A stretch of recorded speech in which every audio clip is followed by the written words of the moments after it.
All right, next one's from Don Kekon. Subject is Bron Breakker booking burial botch. I just finished NXT. Konnan, you been watching NXT, by the way? Yes. Okay. I just finished NXT No Mercy, another great show, but I have to ask you guys about the booking of Bron Breakker versus Baron Corbin. I fully meant to not knowing a single thing at all about wrestling or wrestling booking. But as a fan, I'm not sure what they're doing with Bron Breakker. When NXT was rebooted, Breakker was booked as their top guy, and he's so strong to the point that a lot of my fellow marks are picturing him as a potential star of the future that can maybe even be the person selected to end Roman Reigns' title run. This is before Cody Rhodes' return. But in No Mercy, Breakker has gone from being the babyface top guy to now losing a match to a heel on the mid card to Baron Corbin. Again, I know nothing, so I'm all ears. But do you think booking like this is helping? NXT has a reputation for keeping certain talent down their way too long and only to move on to the main roster when they've missed their window. What do you think, K100? Well, I'll go back to the way they botched the push of Cross onto the main roster when Vince turned him into the Gladiator and took Scarlett away from him. Like they just like, bro, it's like I mean, on that show, I think what they try to do is, because remember, Konnan, when like Shotzi and like a lot of these girls were wrestling these like 12, 15-minute matches on the show, right? And we're sitting there saying to ourselves, well, they're obviously doing this because they want to see if these girls can carry a match on Raw for 12 to 15 minutes, which is like, the main shows they're doing 12 to 15-minute matches. So they're like literally like putting them through the process of like training for that match. Everything they're doing with Bron Breakker, I would suggest is like just trying to get him up to speed on the main roster because, dude, like perfect example.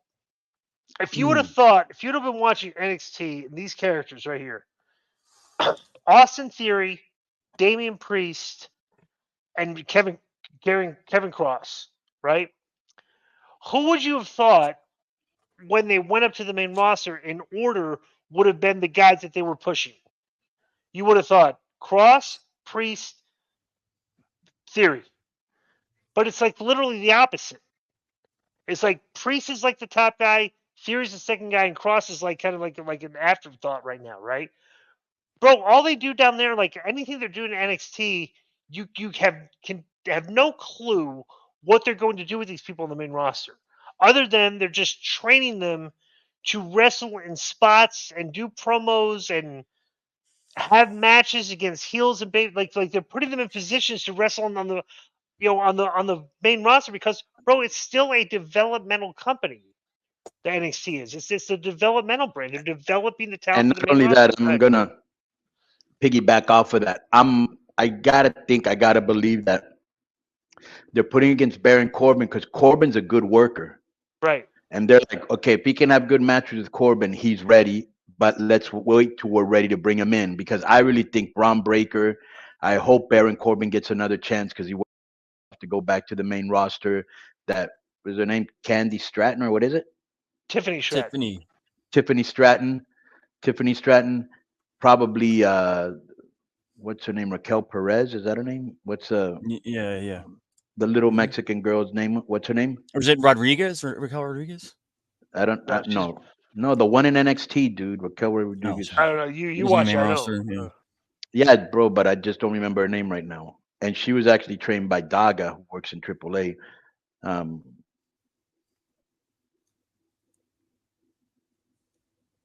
And she trained up with Booker T too. Yeah, I don't know. Anyways, her. If once you find the name, let Roxanne me know. Perez. Roxanne Perez, right? Yeah. Very charismatic, can wrestle. She's just very short, but they push her pretty hard. Like I can see Trick Williams, I can see Carmelo Hayes, I can see all of them in the main roster within the next year, but they gotta, pick the right time. But they're all going there, But I don't see they're doing anything wrong with Bron Breakker. Yeah. Yeah. Do you think it was a matter of because he's been portrayed as being, one of the top guys in NXT? You think it was maybe one of those situations where they say, "Hey, let's see what this guy reacts to a loss"? Dude, it does no, it doesn't matter. No. The philosophy there is obviously NXT is a developmental brand.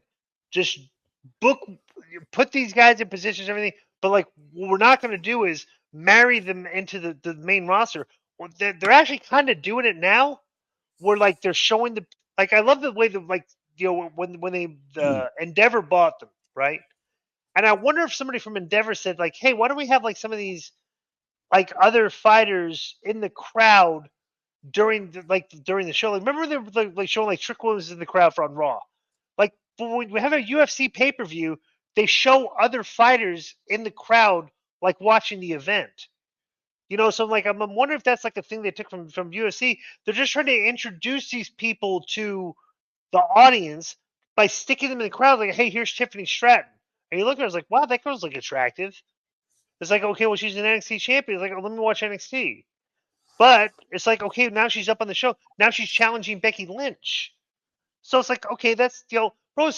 There's no downside to that. Like that's all upside promotions, just trying to get people over quicker and like see how it works and stuff, and it works. It's like the WWE brand right now is pretty strong. They're selling out. The ratings are up. The pay-per-views, your business is doing good. It's a perfect time to integrate some of these talents into the main roster slowly but surely, because they're going to get exposure, which is why the NXT is doing better It might be why NXT is doing better numbers right now. Like they're piggybacking off the numbers of the main show, and they're like, we're integrating these people in the thing. Like, we're bringing Baron Corbin in to work with the talent. I don't care what anybody says. The guy is an over talent. Like, you can't sit there and say like the IWC, the internet wrestling community always used to Corbin until they saw his character work, which the guy's a really good actor, which is why he does all this silly, these. And a good wrestler, bro. He had a great finishing move. Right. Yeah. He wasn't bad. He just like, his physical presentation just looked kind of mid. He was Baron Corbin. He's like we're like medieval. Just a boring guy. Just like a boring look. They really dropped the ball, which this is what should have gotten him over. I don't know why it didn't work. One of the reasons was he dressed like when JBL was his manager. He should have gone out in a suit with the hat. Remember? I think they did that once, once the angle was nearing the end. But I was watching. I remember we've been doing the show for years. I remember when I was watching his work in like the NXT. It's like, bro, the guy throws a good punch. He looks like he can fight. His work's like, there's nothing. I don't know what's wrong with this guy. That's getting the tape. But he had the crown, the corny gimmick. There's something like they're still trying to figure out. Like maybe they keep sending him down to NXT because they're trying to figure out. We need to hit it on this guy's character because this guy has a lot of value. He knows how to work. He's a decent sized guy. Let's get him in a gimmick which fits him, because just none of them have really hit it yet. And I wonder if that's what they're doing with him. Because bro, imagine this, okay? Imagine how over Corbin would have gotten if he would have if all of a sudden you see JBL and him like walking down a field, right? It's nighttime, and he's like, "Where are you taking me?" He goes, "Shh, don't worry." He goes, "Where are you taking me?" And he gives him those night vision goggles. You know what I'm talking about? Yeah. And then all of a sudden he puts on a spotlight. There's a whole bunch of men. Get the Texans. Get the. Yeah. Looks at him and goes, "That's my son, bro." How much would he have gotten over? Oh yeah, huge. Right. And plus, too, I follow the guy on Instagram.